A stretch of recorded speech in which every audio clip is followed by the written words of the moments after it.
4일자 말씀 우리 사도행전 18장 9절부터 17절까지 우리 한 절씩 교도하겠습니다. 저부터 읽겠습니다.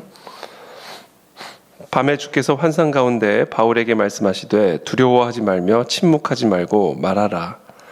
내가 너와 함께 있음에 어떤 사람도 너를 대적하여 해롭게 할 자가 없을 것이니 이는 이 성중에 내 백성이 많음이라 하시더라. 1년 6개월을 머물며 그들 가운데에서 하나님의 말씀을 가르치니라. 갈리오가 아가야 총독되었을 때 유대인이 일제히 일어나 바울을 대적하여 법정으로 데리고 가서 말하되 이 사람이 율법을 어기면서 하나님을 경외하라고 사람들을 권한다 하거늘 바울이 입을 열고자 할 때 갈리오가 유대인들에게 이르되 너희 유대인들아 만일 이것이 무성한 부정한 일이나 불량한 행동이었으면 내가 너희 말을 들어주는 것이 옳거니와 만일 문제가 언어와 명칭과 너희 법에 관한 것이면 너희가 스스로 처리하라. 나는 이러한 일에 재판장 되기를 원하지 아니하노라 하고 그들을 법정에서 쫓아내니. 읽겠습니다. 모든 사람이 회당장 소수데네를 잡아 법정 앞에서 때리되 갈리오가 이 일을 상관하지 아니하니라. 아멘.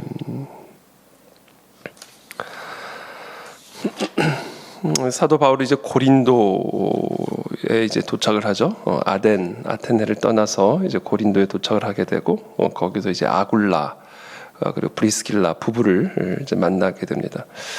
이 아굴라 브리스길라는 이 사도 바울처럼 이 천막을 만드는 그런 생업을 하던 그런 사람이었습니다.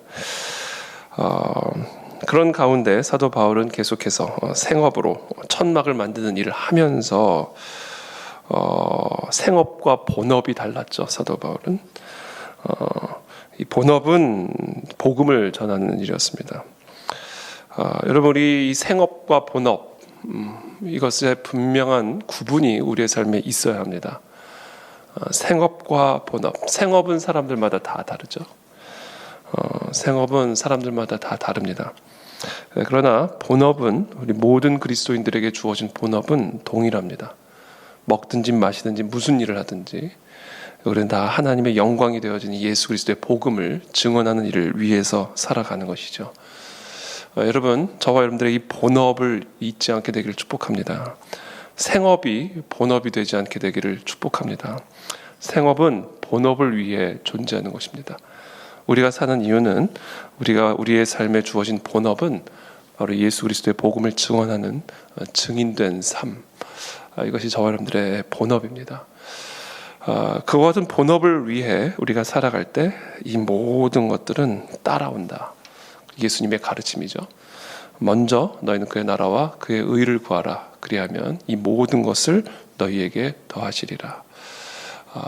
아무것도 염려하지 말고 근심하지 말고 저 하늘에 나는 공중의 새를 보고 저 들에 피는 들풀을 보고 우리를 먹이고 입히시는 하나님의 그 은혜를 돌보심을 기억하고 너희는 본업에 집중하라. 이게 예수님의 가르침입니다. 그러므로 혹시라도 이 생업의 위기, 생업의 문제, 생업의 도전 가운데 있는 분들이 계신다면 예수님의 가르침을 따라 먼저 본업에 충실하시게 되기를 예수님의 이름으로 축복합니다. 그게 바로 사도 바울의 모습이죠. 그리스도인의 모범으로 하나님이 특별하게 세워주신 이 사도 바울도 이 생업을 가지고 살아갔던 본업인이었다. 이게 우리 모두의 삶의 모습이어야 된다라는 겁니다. 그런 가운데 가는 곳마다 사실은 사도 바울은 환대를 받는 것이 아니라 박해를 받고 핍박을 받죠. 얼마나 두려웠을까. 분명히 본업 때문에 생업에도 영향이 있었을 거예요. 저 사람한테 가서는 천막 사지 마라. 저 사람 이상한 사람이다. 하나님을 경외하라면서 율법을 다 어기게 만드는 예수라고 하는 이단의 괴수를 증언하는 이상한 사람이다. 분명히 이 생업 생각하면요, 이 본업 제대로 할 수가 없습니다. 사도 바울은 이 본업을 위해서 하는 사람이었기 때문에 본업이 생업에 미치는 영향에 대해서는 별로 걱정을 안 했던 것 같아요. 다 하나님이 책임지시는 거니까. 어디를 가나 박해를 받고 어디를 가나 오해를 당하고 어디를 가나 위기에 처하는 이 바울의 마음에 두려움이 없었을까요? 당연히 두려움이 있었죠. 사람인데 어떻게 두려움이 없었겠습니까? 그러니까 오늘 본문을 보면 이렇게 시작합니다. 밤에 주께서 환상 가운데 바울에게 말씀하시되 두려워하지 말며 침묵하지 말고 말하라. 이 밤이라는 시간이 되면요, 모든 염려와 두려움들이 확 엄습을 하는 시간입니다. 밤에 잠을 자려고 불을 끄고 침대에 눕는 순간 우리의 삶에 있는 다양한 종류의 위기, 어려움, 문제들이 우리의 마음과 영혼을 확 뒤덮어 버리면서 밤에 잠을 설치게 만드는 그 시간이 바로 밤이죠. 밤. 아마도 사도 바울에게도 그와 같은 남들에게 말할 수 없는 그런 번뇌와 염려와 두려움이 있었을 겁니다. 어쩌면 복음을 좀 타협하고 싶은 생각이 들었을지도 모릅니다. 어디를 가나 생명의 위협을 당하고 공황장애를 겪었을지도 모르는 일이죠. 그 육체의 가시가 혹시 그런 것은 아니었을까? 뭐 알 수는 없습니다. 우리가 알 수는 없습니다만 중요한 것은 사도 바울은 그 모든 어떤 육체의 가시였던 그 모든 것들을 하나님이 주시는 은혜와 능력으로 이기고 끝까지 하나님이 사도 바울에게 맡기신 본업을 수행했던 성실하고 충실한 하나님의 종이었던 것이죠. 어떻게 그런 삶이 가능했을까? 그런 어떤 위기와 박해 속에서도 어떻게 사도 바울은 끝까지 이 본업에 충실한 하나님의 종이 될 수 있었을까? 하나님이 끊임없이 말을 했어요. 사도 바울에게. 사도 바울은 끊임없이 하나님의 음성을 들었던 사람입니다. 그 음성을 듣지 않고는 이 초인적인 힘으로, 초인적인 능력으로 사도 바울을 삼키려 하는 수많은 위기와 박해와 공격과 위협을 뚫고 이 본업을 끝까지 감당할 수 없었습니다. 하나님의 음성으로, 하나님의 말씀이 사도 바울에게 임할 때 사도 바울의 의지, 사도 바울의 생각, 사도 바울의 감정이 완전히 하나님의 음성에 감화, 감동을 받았기 때문에 사도 바울은 다른 사람들과는 다른 감각을 갖고 살았던 사람이죠. 위협을 해도 두려워지지 않는 감각이 있었던 거죠. 타협하고 싶은 유혹이 들어올 때도 그 유혹을 넉넉하게 쳐낼 수 있는 그런 의지를 가지고 있었던 사람이죠. 그게 가능할 수 있었던 이유는 하나님의 음성을 들었기 때문이다. 폭풍우를 만나면 뱃속에서 하나님의 음성이 임하고, 그렇죠? 이와 같은 사람들의 박해와 위협 가운데 있으면 하나님이 또 환상을 통해서 바울에게 말씀하시되, 그렇죠? 여러분, 어떤 상황 가운데 있든지 우리에게 말씀하시는 하나님을 만나면 우리는 모든 것을 이기고 모든 것을 감당하며 하나님께서 우리에게 맡기신 그 사명을 끝까지 감당할 수 있는 하나님의 사람이 될 줄로 믿습니다. 하나님의 음성을 들으십시오. 사도 바울이 이 밤에 환상을 통해서 말씀하시는 하나님의 음성을 듣습니다. 그 음성은 무엇이었는가? 두려워하지 말며 침묵하지 말고 말하라, 이겁니다. 첫 번째, 두려워하지 말라. 유대인들의 말할 수 없는 박해와 위협 속에서 사도 바울은 두려웠던 거예요. 두려움의 고통에 시달렸던 겁니다. 이 두려움은 자연스럽게 침묵하고 싶은 유혹을 만들어냈을 겁니다. 그냥 복음만 전하지 않으면, 또는 복음을 덜 전하기만 하면 그 위협도 상당히 사라지게 될 것이고, 그럼 자신의 생업에도 더 큰 도움이 될 것이다. 이 두려움은 자연스럽게 사도 바울의 마음 안에 침묵하고 싶은 유혹을 만들어냈을 겁니다. 근데 그때 하나님이 말씀하시는 거예요. 두려워하지 말고 침묵하지 말고 말해라.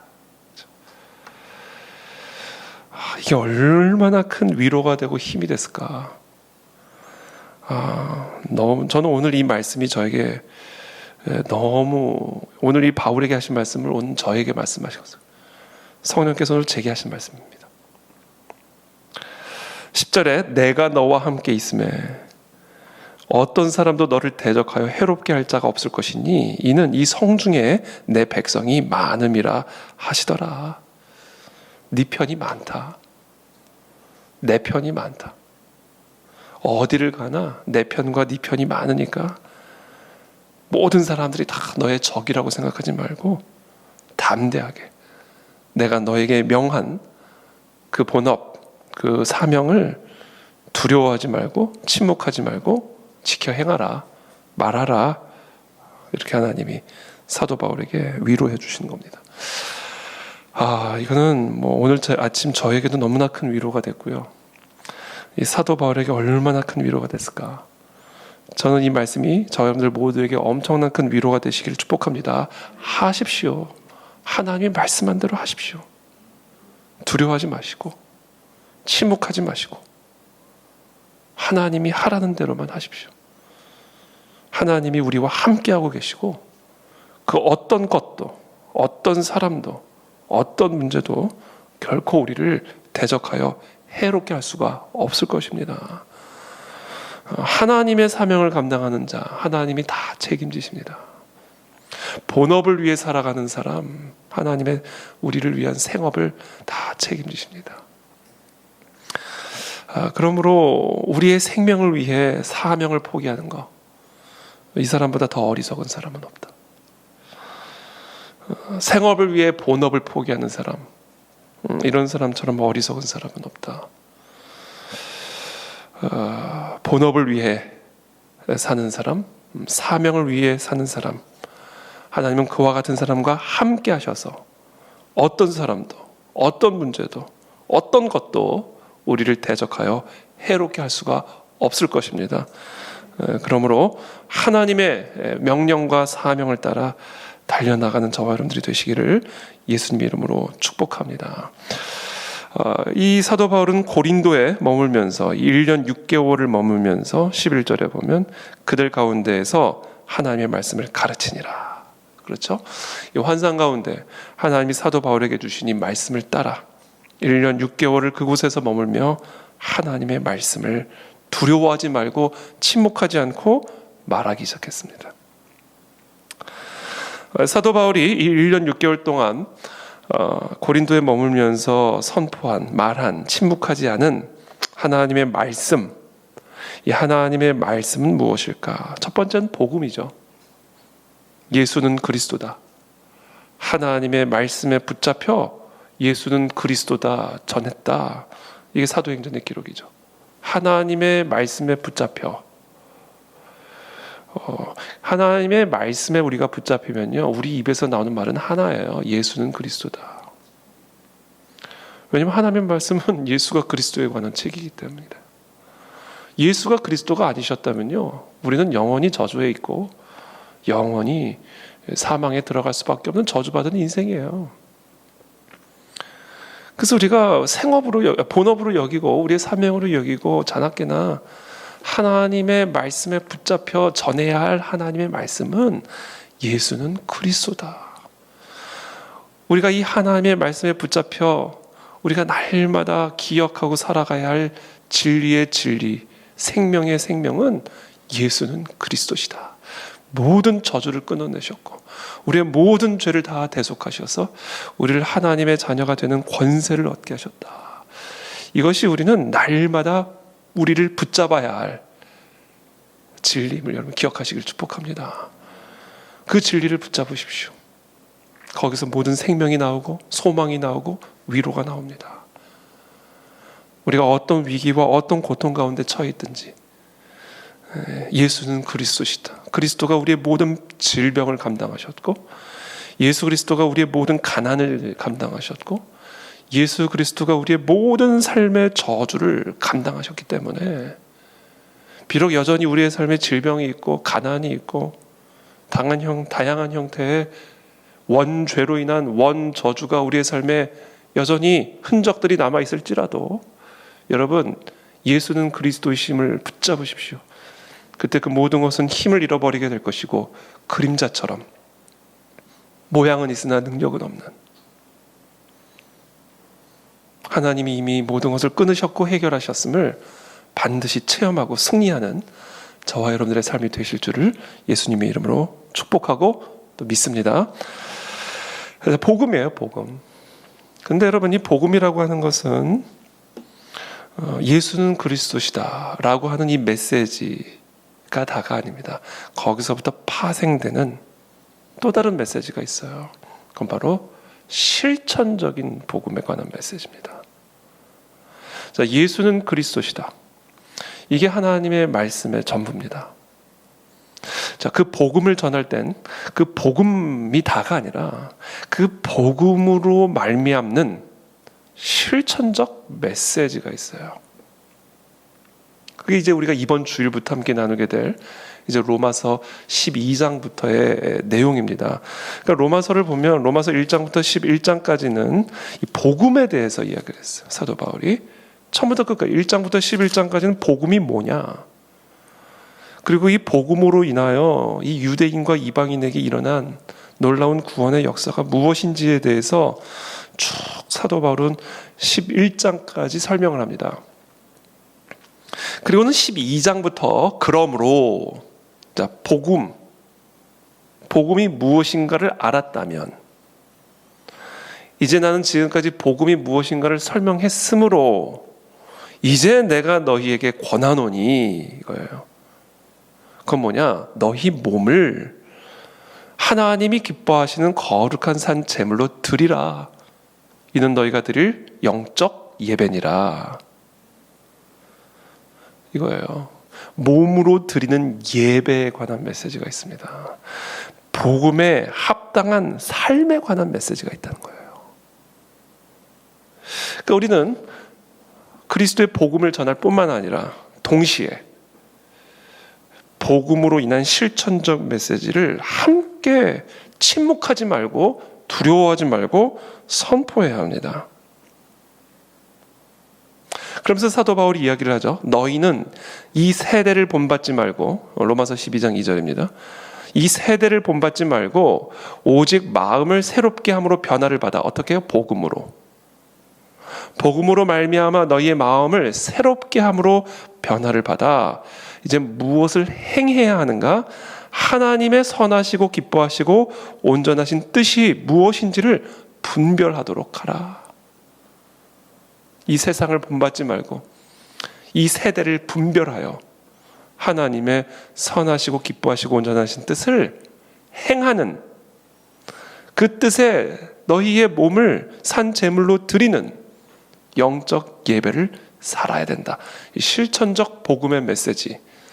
그 사도 바울의 메시지를 보면요, 예수님의 말씀은 당연하고요, 특별히 이 사도 바울의 이 로마서의 메시지를 보면 복음에 관한 메시지와 더불어 이 복음에 대한 실천적 메시지가 함께 가는 것을 보게 됩니다.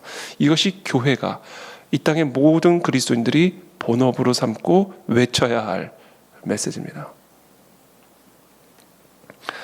자, 그렇다면 이 실천적 복음에 관한 메시지, 우리가 침묵하지 말고 두려워하지 말고 세상 모든 사람들에게 선포해야 할 이 복음에 합당한 메시지는 무엇이냐? 거룩한 대한민국. 이것이 오늘날 우리가 선포해야 할, 침묵하지 말고 외쳐야 할 복음적 메시지입니다. 동성애를 반대하는 일, 그렇죠? 차별금지법을 반대하는 일, 학생인권 조례, 정말 모든 권위 질서를 무시하고 파괴하는 인본주의적인 이런 인권에 대한 교육들, 이런 것들에 대한 아주 강력한 반대의 메시지를 침묵하지 말고 두려워하지 말고 외쳐야 합니다. 이게 우리 교회가, 우리 모든 성도들이 본업으로 삼고 외쳐야 할 복음적 실천적 메시지다. 그래야 이 땅에 하나님 거룩한 대한민국을 이룩하여 주십시오. 하나님의 진리를 가르치고 그 진리에 입각한 삶을 살아갈 수 있는 하나님, 그런 교육, 그런 가정, 그런 나라가 될 수 있도록 하나님 이 나라를 축복하여 주옵소서. 그래서 우리는 광장으로 나가야 되는 것이고 길거리로 나가야 되는 것이고 교육청 앞으로 나가야 되는 것이고, 국회 앞으로 나가야 되는 것이고, 거룩한 대한민국을 위한 실천적 메시지를 우리는 끊임없이 강력하게 선포해야 합니다. 또 다른 실천적 복음적 메시지 있습니다. 위대한 통일한국입니다. 이 북한 인권에 대한 문제죠. 이사야서 말씀 보면 예배를 중단해라 이렇게 말합니다. 하나님이 여호와께서 말씀하시되 너희의 무수한 재물이 내게 무엇이 유익하뇨? 나는 순양의 번제와 살찐 짐승의 기름에 배불렀고 나는 수송아지나 어린 양이나 숫염소의 피를 기뻐하지 아니하노라. 너희가 내 앞에 보이러 오니 이것을 누가 너희에게 요구하였느냐? 내 마당만 밟을 뿐이니라. 헛된 잼을 가져오지 말라. 분향은 내가 가증히 여기는 바요, 월삭과 안식일과 대회로 모이는 것도 그러하니 성회와 아울러 악을 행하는 것을 내가 견디지 못하겠노라. 예배 중단해라. 예배. 그러면서 이렇게 말씀하세요. 너희는 스스로 씻으며 스스로 깨끗하게 하여 내 목전에서 너희 악한 행실을 버리며 행악을 그치고 선행을 배우며 정의를 구하며 학대받는 자를 도와주며 고아를 위하여 신원하며 과부를 위하여 변호하라 하셨느니라. 이 복음의 실천적 메시지입니다. 이 복음의 실천적 메시지가 없다면 설교 중단해라, 이 이야기나 마찬가지죠. 이사야서 58장 6절이죠. 내가 기뻐하는 금식은 흉악의 결박을 풀어주며 멍에의 줄을 끌어주며 압제당하는 자를 자유하게 하며 모든 멍에를 꺾는 것이 아니겠느냐. 또 줄인 자에게 네 양식을 나누어 주며 유리하는 빈민을 집에들이며 헐벗은 자를 보면 입히며 또 내 고륙을 피하여 스스로 숨지 아니하는 것이 아니겠느냐. 그리하면 내 빛이 새벽같이 비칠 것이며 내 치유가 급속할 것이며 네 공의가 네 앞에 행하고 여호와의 영광이 내 뒤에 호위하리니 말씀하시죠. 위대한 통일한국. 여러분, 이 세상에서 가장 지금 유리하고 있는 빈민, 헐벗은 자, 이 세상에서 가장 심하게 압제당하고 있는 고아와 과부는 누가 있을까요? 북한 동포입니다. 북한 정권이라고 하는 이 바로의 밑에서 헐벗고 굶주림을 당하고 있는, 핍박당하고 있는 이 북한 동포들이야말로 우리가 구원해야 할, 우리가 선행을 베풀어야 할, 정의를 구해야 할 고아와 과부들이다. 이 북한 정권으로부터 우리는 이들을 구출해내야 됩니다. 이 메시지를 한국 교회는 강력하게 침묵하지 말고 선포해야 합니다. 이 메시지는 우리에게 두려움을 줍니다. 왜냐하면 북한 정권을 정확하게 겨냥하는 것이기 때문에, 북한 정권과의 싸움이기 때문에 이것은 마음의 두려움을 가져다 주죠. 그러나 말씀하십니다. 오늘 주님이 침묵하지 말고 두려워하지 말고 말하라. 내가 너와 함께 있음에 어떤 사람도 너를 대적하여 해롭게 할 자가 없을 것이니 이는 이 성 중에 내 백성이 많음이니라. 이 세 가지 메시지, 우리 그 안에 진리교회는 이 세 가지 메시지를 침묵하지 않고 두려워하지 않고 말하는 교회가 될 것이고, 우리 모든 그와 같은 본업에 사명에 우리의 삶을 거는 그런 하나님의 사람이 되어야 할 줄로 믿습니다. 그렇게 될 것을 믿습니다. 그래서 이제 우리 그 안에 진리교회는 이 세 가지 메시지를 좀 더 선명하게 앞으로 선포하고 드러낼 때가 됐습니다. 하나님이 그 때가 됐다라고 저에게 이번 주간에 말씀하셨고, 특별히 오늘 이 사도 바울에게 이 환상관에 주신 이 말씀을 통해서 다시 한번 제 마음속에 말할 수 없는 위로와 확신을 주셨습니다. 예수는 그리스도다. 복음 선포의 메시지. 거룩한 대한민국, 위대한 통일한국, 저 북한 정권으로부터 북한 동포들을 건져내고 구출해내는 이 북한 인권을 위한 복음의 메시지를 한국 사회와 전 세계 가운데 강력하게 선포하고 외침으로써 이 땅에 하나님의 나라가 이루어지고 거룩한 대한민국 위대한 통일한국에 하나님의 뜻을 이루는 그런 그 안에 진리교회와 우리 한국교회가 될 줄로 믿습니다. 이것을 위해서 우리 모두가 다 일어나기를 축복합니다. 마음을 모으시게 되기를 축복합니다. 두려워하지 말고 침묵하지 않게 되기를 바랍니다. 하나님은 우리를 쓰실 것이고 이것을 통해 이 땅에 하나님의 나라가 임하게 될 줄을 믿습니다. 그래서 앞으로 우리 교회는 이 일을 이제 본격적으로 강력하게 기도하는 가운데 감당할 텐데, 하나님 우리에게 지혜를 주시고 은혜를 주시고 능력을 주시고 불기둥과 구름기둥으로 우리의 발걸음을 인도하셔서 어떤 메시지든 하나님 우리의 입에 담아주시는 이 복음과 거룩한 대한민국 위대한 통일한국의 이 메시지를 선포함으로 이 땅을 깨우는 사도 바울의 사명을 이어받는 이 한국교회, 우리 그 안에 진리교회가 되게 하여 주시옵소서. 특별히 여러분 리바이벌 코리아 집회를 위해서 지금부터 기도해 주시고 정말 이 메시지를 담대하게 선포하고 수많은 사람들이 그 메시지를 듣고 깨어날 수 있는 그런 일들이 일어날 수 있도록 기도해 주시기를 바랍니다. 저도 이제는 강단에서 더 많이, 더 자주 실천적 복음의 이 메시지인 거룩한 대한민국 위대한 통일한국, 특별히 북한 인권에 대한 이와 같은 메시지들을 앞으로 계속해서 이 강단을 통해 하나님이 허락하시는 때마다 여러분들과 함께 나누고 함께 기도할 수 있게 되기를 바랍니다. 우리 그 안에 진리교회 복음과 대한민국 이민족과 이 통일을 위해 쓰임받는 교회가 될지어다. 함께 기도하며 나가겠습니다. 제가 기도하겠습니다. 살아계신 주님, 이 시간 기도합니다. 우리 한국교회가 하나님 이 사명을 우리가 온전히 감당할 수 있게 되기를 바랍니다.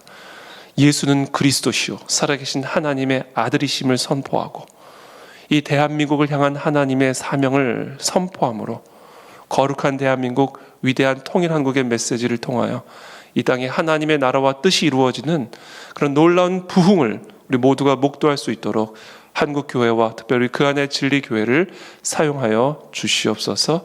예수님의 이름으로 축복하며 기도합니다. 아멘.